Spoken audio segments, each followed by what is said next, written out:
Today, we're taking a look at some pop punk and emo sad songs. They're just the saddest. Let's check it.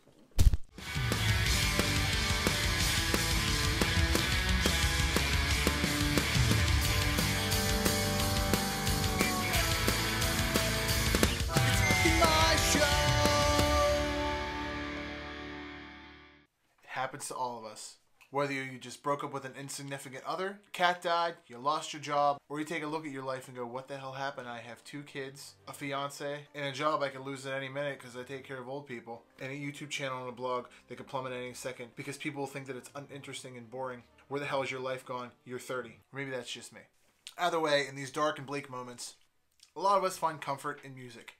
Whether the songs relate to a particular situation, or they're just there to force a cry out of you.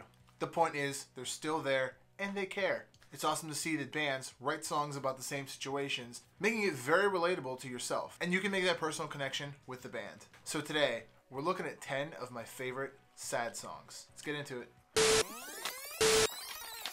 First up is Motion City Soundtrack's The Conversation. This song is off their 2007 album, Even If It Kills Me. And this song kills me. It's toward the back end of the album, and it just hits you out of nowhere. It's like happy songs with synth, and then all of a sudden this just vocal and piano song hits you out of left field. The song is basically about a conversation that you have with either yourself or a significant other that you're getting ready to break up with. The whole song is the conversation of a breakup, pretty much. And I've had that conversation. I've been on the receiving end of that conversation. It's just a really relatable song, and if you haven't heard it, you should probably listen to it. If you've ever broken up with someone, or if you've been broken up with, or if you don't want to break up with the person, you could just give them that song and tell them to listen to that, and that could be the end of it. That's the way it could work. It's better than a text or an email these days.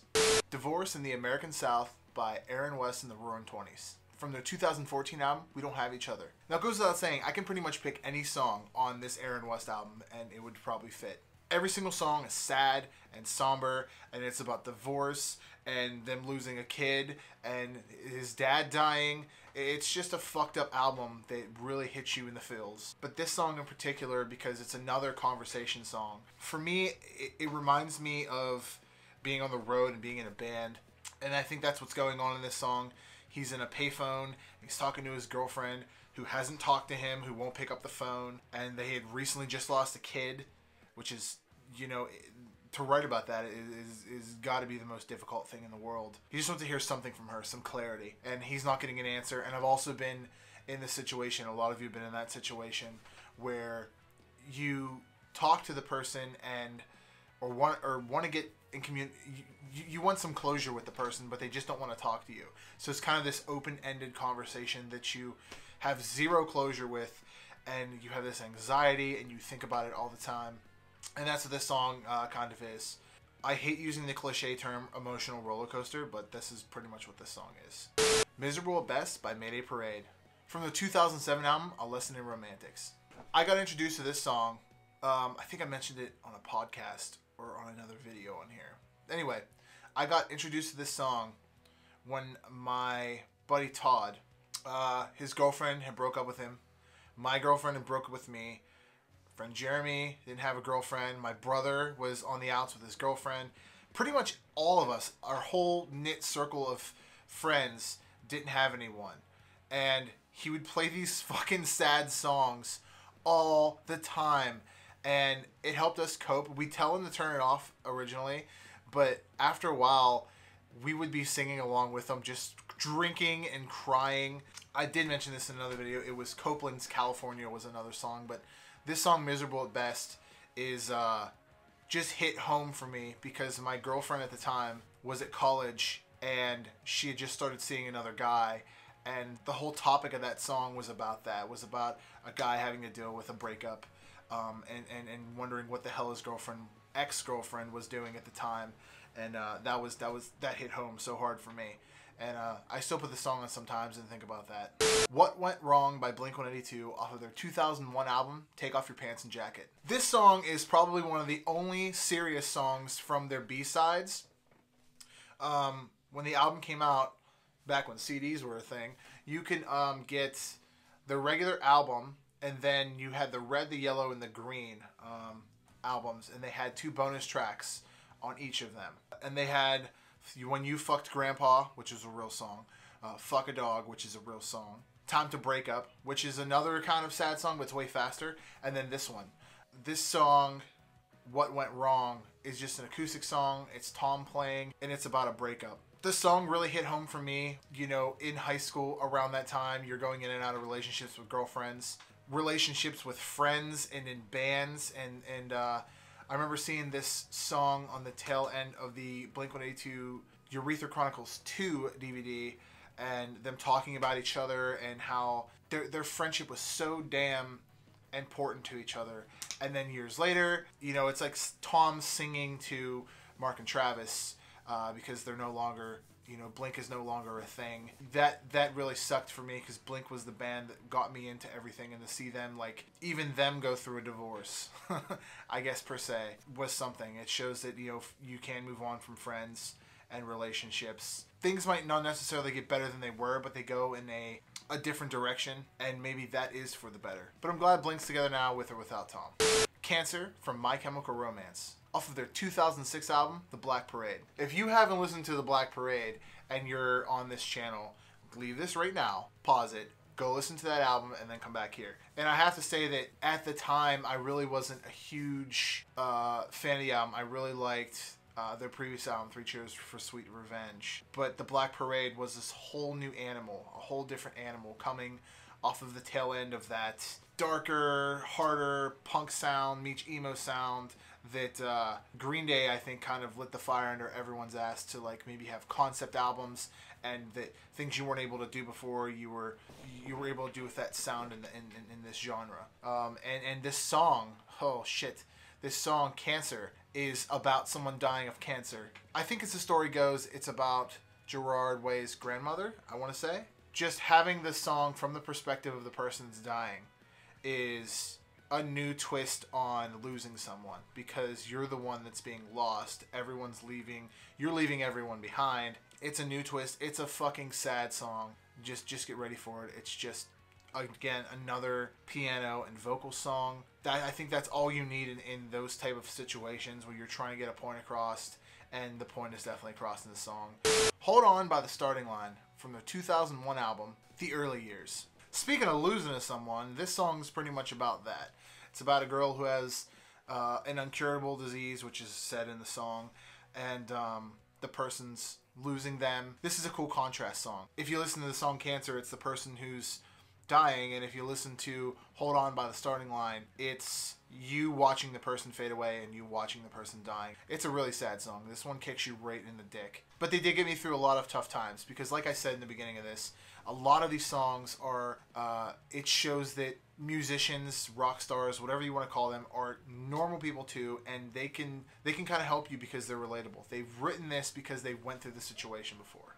Fiction by Avenged Sevenfold, off of their 2010 album, Nightmare. More death and despair is this song, Fiction, which was originally called Death, and was the last song that Jimmy the Rev Sullivan wrote before he passed away. As the story goes, I don't know how true this is. Please let me know down below if this is fucking false or not. But he wrote this demo entitled Death at the time, and he handed it to either Sin or M Shadows and said, "This is the best thing I'm ever going to write. I'll probably die before I write a better song."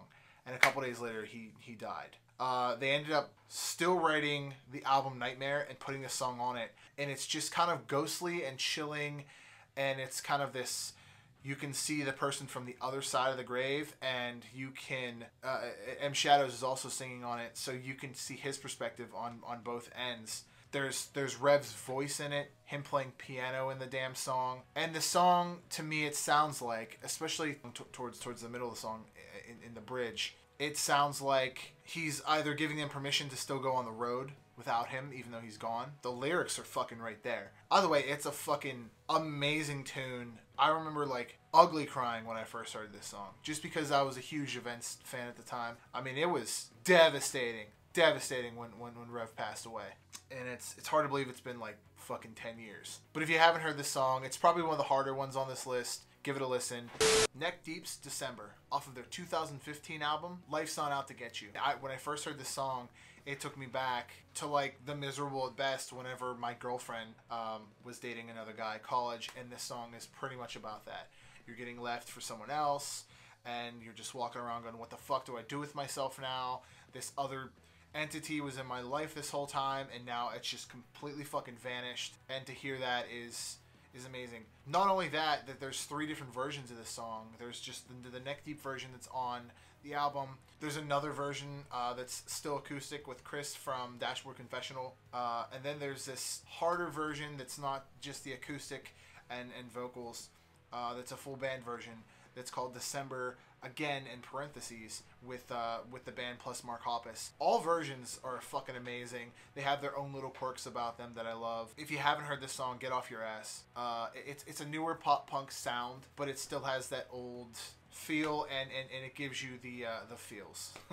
Golden by Fall Out Boy, off of their 2007 album Infinity on High. This song I feel like was written for anyone who's ever been in a band and whose boyfriend or girlfriend's parents or best friend's parents have ever said to you, stay the fuck away from that kid. He's fucking weird. He paints his nails. He dyes his hair blue. Those type of things. And you know, coming up from an older background or a let's go to college background from these parents, they don't understand the direction that you want to go with your life, and they just want you to like do what they want their kid to do, is fucking graduate, go to college, pay off a bunch of debt, get a job you fucking hate, pay taxes and die.